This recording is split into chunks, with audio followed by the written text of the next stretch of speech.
Sony TV के show Prithviraj Chauhan में पृथ्वीराज को पता चल जाता है कि कन्नौज के राजा जयचंद अब काशी में पधारने वाले हैं और उसी राजमहल में पृथ्वीराज भी होते हैं जहां पर कन्नौज के राजा जयचंद आ रहे होते हैं।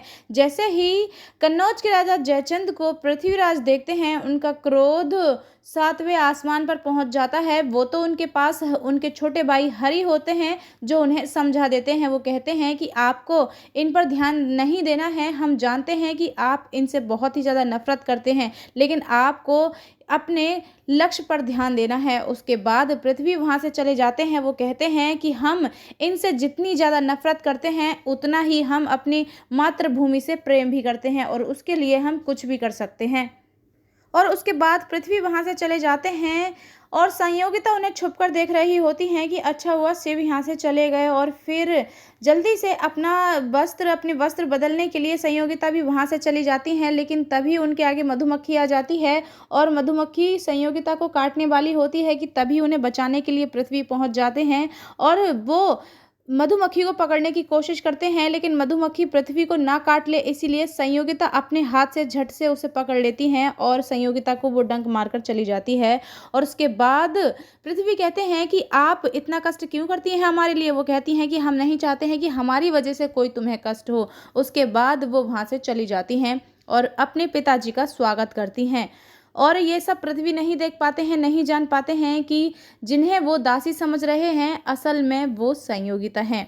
और उसके बाद जब वो अपने पिताजी का स्वागत कर रही होती हैं, तब उन्हें अपने पिता जयचंद से पता चलता है कि वो एक संधि के चक्कर में अपनी पुत्री का विवाह बीरवाला से करना चाहते हैं। ये बात सुनकर संयोगिता काफ़ी ज़्यादा हैरान और दुखी हो जाती हैं, क्योंकि वो विवाह करना ही नहीं चाहती हैं। उनका मानना होता है कि प्रेम सिर्फ एक बार ही होता है और वो पृथ्वी से प्रेम कर चुकी हैं। उनके भाग्य में भले ही पृथ्वी ना लिखा हो, लेकिन वो अपने मन से किसी और को नहीं चाह सकती हैं।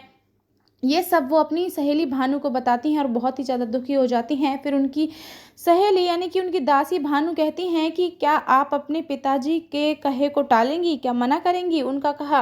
वो कहती हैं कि हमारे पिता का कहा हमारे लिए आदेश है, हम विवाह तो कर लेंगे लेकिन अपने मन से किसी को भी नहीं चाहेंगे।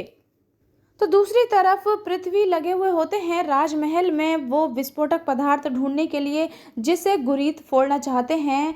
वो काशी पर हमला करना चाहते हैं, कैसे भी करके पृथ्वी चाहते हैं कि उनके हाथ वो रसायन पदार्थ लग जाए, जिससे कि वो अपने काशी को बचा सकें। और अब बहुत ही जल्द पृथ्वी के हाथ भी वो लगने वाला है, लेकिन वहाँ के राजा को बहुत ही ज़्यादा विवश करते हैं गुरुयित, क्योंकि उनके पुत्र को रतन को वो अपनी कैद में कर लेते हैं, जिसकी वजह से वो मजबूर होकर उन्हें रसायन पदार्थ राजमहल में लाने की अनुमति देते हैं। और वो सब पृथ्वी जान जाते हैं और जैसे ही पृथ्वी गुरीत के सामने पहुंचते हैं, सुल्तान के आदमी के सामने, वो तुरंत अपना चाकू निकाल लेते हैं पृथ्वी को मारने के लिए। और चाकू निकालते हुए संयोगिता देख लेती हैं कि कहीं ये शिव को मारना तो नहीं चाहते हैं। और इस तरह से संयोगिता भी उस आदमी का पीछा करने लगती हैं पृथ्वी यानी कि शिव को बचाने के लिए। और अब आगे आने वाले अपकमिंग ट्रैक में संयोगिता के सामने भी आने वाली है सच्चाई, क्योंकि वो पृथ्वी के प्राण बचाना चाहती हैं उस गुरुहित से, जिसकी वजह से सच्चाई उनके सामने आ जाएगी कि जिसके पास वो बार बार संयोग से जा रही हैं, जिनसे वो टकरा रही हैं, वो कोई और नहीं बल्कि उनके बचपन के सखा, उनके बचपन के प्यार पृथ्वीराज चौहान है। वेल आगे क्या होता है, ये सारे लेटेस्ट अपडेट्स पाने के लिए please don't forget to subscribe my channel.